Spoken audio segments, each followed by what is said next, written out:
tardes. Este es mi video de presentación y defensa del trabajo integrador de la materia de cuidados críticos del adulto a cargo del profesor Mauro Ezequiel Plaza. Primero debemos hacer un Word en donde vamos a poner una carátula, luego seguido de un índice donde se detalla con página a página cada uno de los elementos e ítems que vamos a ir desarrollando en este trabajo práctico. Todo esto debe seguir un formato de acuerdo a las guías APA. En el primer ítem nos toca describir los distintos elementos e insumos que usa el paciente crítico. En este caso yo decidí hacer dos mapas sinópticos en donde uno está en lo que es la habitación, el mobiliario. De acuerdo a esto me llevé como guía a las normativas y a las distintas leyes que estipulan cómo debe ser una unidad de cuidados intensivos. Luego hice un cuadro comparativo, un cuadro así como una especie de tabla en donde voy detallando, nombrando y la función y acompañado de una imagen de los distintos elementos como por ejemplo el carro de paro, la monitorización, lo que es el multiparamétrico, el panel poliducto y todos así sucesivamente los elementos. Estos los fui sacando la definición en parte de internet y en parte con la práctica que vivimos día a día con los pacientes. El siguiente ítem nos tocó diseñar un carro de paro. En mi caso yo lo fui dividiendo en distintos sectores y poniendo las imágenes.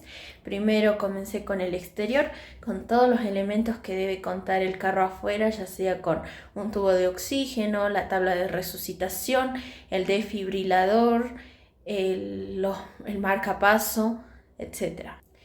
Yo tenía como idea también marcar o señalizar los distintos cajones con distintos colores que nos estemos asociados a los elementos que vamos a usar. El carro de paro cuenta con una parte superior. Generalmente por protocolo se dice que esa parte superior debe estar libre, pero yo creo que debemos contar con algunos elementos como por ejemplo una bolsa ambú y todos elementos que se van a utilizar principalmente para ahorrar el estar buscando cajón por cajón. El primer cajón lo decidí pintar de verde para señalizar la medicación. Este cajón tiene dos compartimientos en donde cada uno cuenta con la distinta medicación. También en algunas ampollas similares, como por ejemplo las que son opaco, luminiscente, deberíamos rotularla porque generalmente las podemos confundir con otra medicación. Algunas son de riesgo y otras no. Por eso es que debemos rotularlas con etiquetas, ya sea con su nombre en letras grandes o poner una advertencia que es medicación de alto riesgo. El segundo cajón está con un color rojo, ya que se lo asocia al aparato circulatorio. En este vamos a encontrar todos los elementos para realizar las vías periféricas y las vías intraóseas. Además con distintos abocas de distintos calibres y agujas intraóseas de distintos tamaños. En el tercer cajón lo decidí pintar de azul para asociarlo con la vía aérea. En esto vamos a tener los distintos tubos endotraqueales, que generalmente en el adulto se usa el 7 y 7,5, que es lo que más debemos tener en cantidad. El equipo de laringoscopía, controlando con sus distintas ramas, el estilete o la guía metálica para facilitar la intubación, la verificación de las pilas del laringoscopio y que éste funcione acorde. En el cuarto cajón lo decidí pintar de amarillo, en donde vamos a poner las soluciones, ya sea como las destroza, la solución fisiológica, el ringe, el manitol, también algunos elementos de oxigenación, como por ejemplo cánulas nasales o máscaras de reservorio en caso de necesidad. El ítem del carro de paro, saqué toda la bibliografía, en parte en lo que dio el profesor en la materia, y algunos elementos o libros o incluso algunas disposiciones de cómo debe ser un carro de paro. Luego tenemos un ítem del caso clínico en donde debemos detallar las acciones y por qué serían prioridad.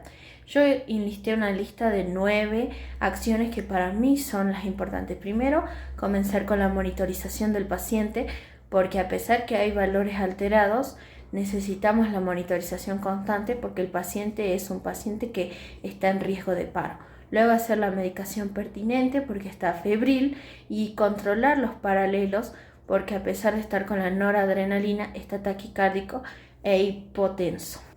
Luego decidí que es las aspiraciones de secreción, por lo que está hipóxico, necesitamos también el ajuste del ventilador en el caso de que luego de la aspiración el paciente no mejore, un soporte y la supervisión de la nutrición, porque el paciente tiene contenido de la nutrición en el tubo endotraqueal.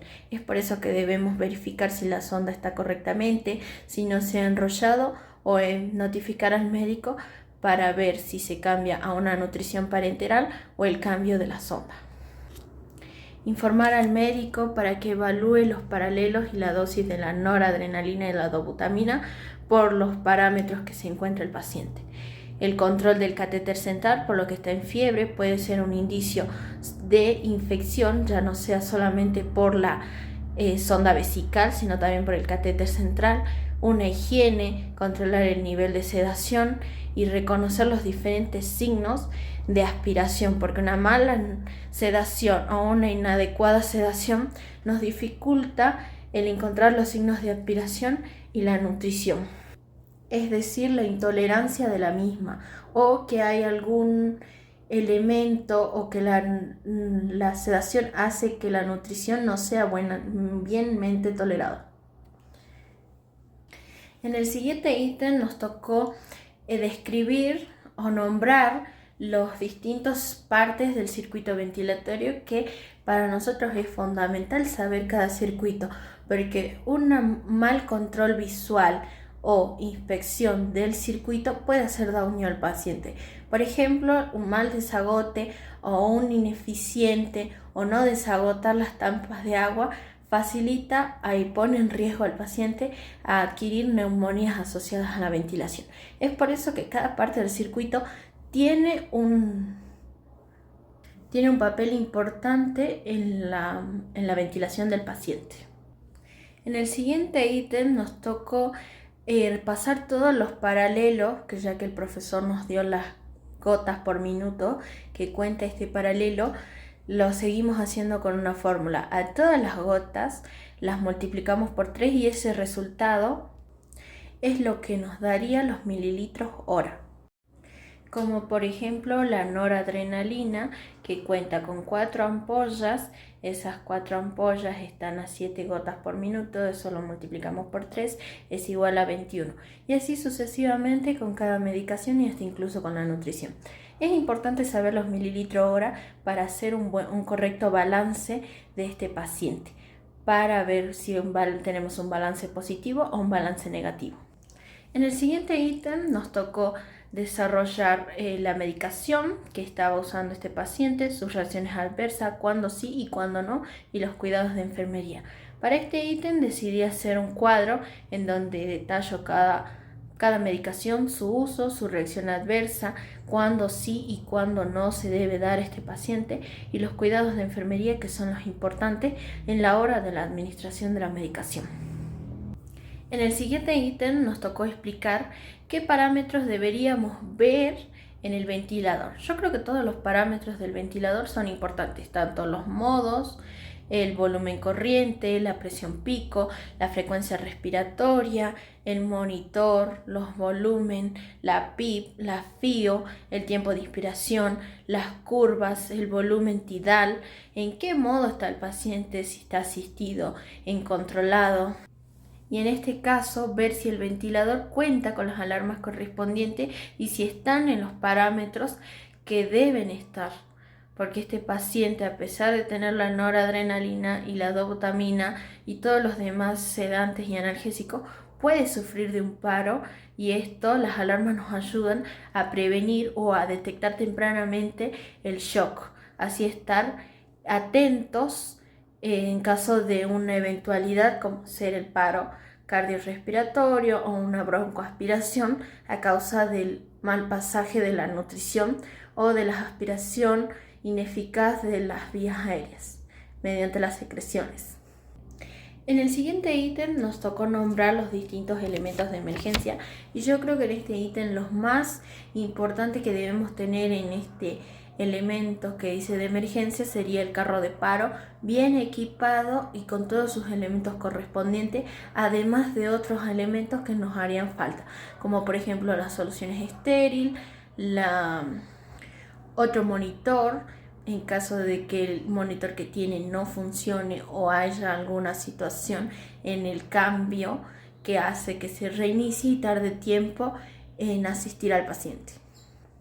El registro que me tocó hacer sobre este paciente, diseñé desde cero una hoja de enfermería detallando todos los elementos, todas las vías, todos los elementos que se pasan por la vía, como la nutrición, los paralelos de noradrenalina, dobutamina, fentanilo, midazolam. También haciendo una valoración del paciente al final y cómo sería la medicación que nos deja indicado el médico. Luego, para finalizar con el último ítem, nos tocó explicar el algoritmo en el paro. Debemos identificar primero si el ritmo es desfibrilable o no. En caso de que es desfibrilable, encontrar si hay una fibrilación ventricular, una taquicardia ventricular sin pulso, y si no es desfibrilable, una asistolia o una actividad eléctrica sin pulso. Fui detallando paso a paso cada uno de los pasos del algoritmo y explicándolo.